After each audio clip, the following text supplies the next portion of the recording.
1050 કલાકની મહેનત, 100 સોનાના ઘરેણાં બનાવનારા લોકો અને 22 ડિઝાઇનર આર્ટિસ્ટની ટીમે ભેગા મળીને તૈયાર કરેલા 8 કિલો સોનાથી બનેલા ભગવાનના વાઘા, 1008 કિલો પુષ્પોથી રાજોપચાર પૂજન, 1 લાખ બલૂન ડ્રોપિંગ અને 151 કિલોની કેક.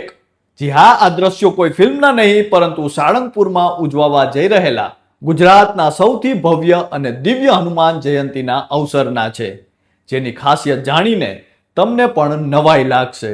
નમસ્કાર, આપની સાથે હું છું કૃપાલસિંહ જાડેજા અને સાળંગપુરમાં ઉજવવા જઈ રહેલા હનુમાન જયંતીના ભવ્ય ઉત્સવ વિશે તથા હનુમાનજી માટે બનેલા સોનાના વાઘાની ખાસિયત વિશે વિગતે વાત કરીએ ગુજરાતી પર. આમ તો આપણે ત્યાં કોઈ હનુમાન જયંતીનો અવસર ખૂબ ધામધૂમથી ઉજવાતો હોય છે, ત્યારે વિશ્વ પ્રસિદ્ધ તીર્થધામ સાળંગપુર ખાતે આગામી 1 અને 2 એપ્રિલ દરમિયાન ગુજરાતના સૌથી ભવ્ય હનુમાન જયંતી મહોત્સવની ઉજવણી કરવામાં આવશે, જેની હાલ ચોમેર ચર્ચાઓ થઈ રહી છે.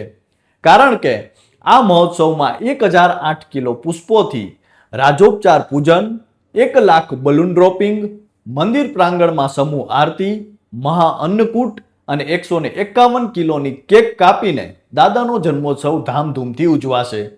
ભક્તો માટે આસ્થા, ઉમંગ અને ભક્તિના આ ત્રિવેણી સંગમ સમાન ઉત્સવમાં 29 માર્ચથી જ કીર્તન આરાધનાના સૂર રેલાઈ રહ્યા છે, જ્યારે મુખ્ય 2 દિવસના મહોત્સવમાં hi tech light and sound show, આતશબાજી અને લોક ડાયરા જેવા સાંસ્કૃતિક કાર્યક્રમોનું પણ આયોજન કરવામાં આવ્યું છે.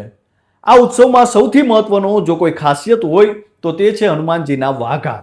જી હા, હનુમાન જયંતીના દિવસે સાળંગપુર ખાતે હનુમાનજી મહારાજને અર્પણ કરવામાં આવનારા અલૌકિક સુવર્ણ વાઘા 8 કિલો પ્યોર સોનામાંથી બનેલા છે.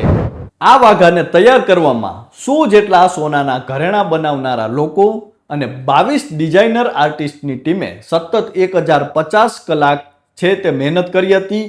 પ્રાચીન અને અર્વાચીન શૈલીવાળા આ વાઘામાં real diamond, ruby, emerald stone અને સ્વરોસ્કી હીરા જડવામાં આવ્યા છે. સંતોના માર્ગદર્શન હેઠળ ઝીણવટપૂર્વક તૈયાર થયેલી આ ડિઝાઇનમાં 3D વર્ક, બિકાનેરી મીણો, પેન્ટિંગ મીણો અને ફિલગ્રી વર્ક જેવી બારીક કલાકારીનો ઉપયોગ કરી તેને 1 વર્ષના લાંબા સમયગાળા બાદ અંતિમ ઓપ આપવામાં આવ્યો છે. ભક્તોને રહેવા જમવા માટે 2000થી વધુ રૂમની વ્યવસ્થા.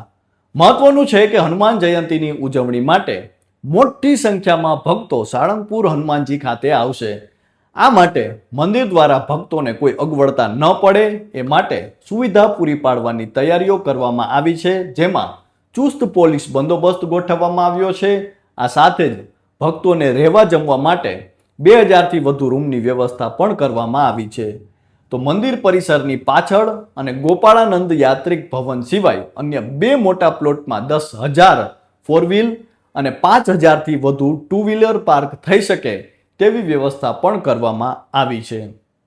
કીર્તન આરાધના 29, 30, 31 માર્ચ 2026 દરરોજ રાત્રે 7:30 થી 9 જે યોજાય છે, જેમાં વિદ્વાન સંગીતના ઉપાસકો દ્વારા હનુમાનજી મહારાજને ભાવપૂર્ણ શૈલીથી કીર્તન આરાધના કરી દાદાને પ્રસન્ન કરવામાં આવે છે.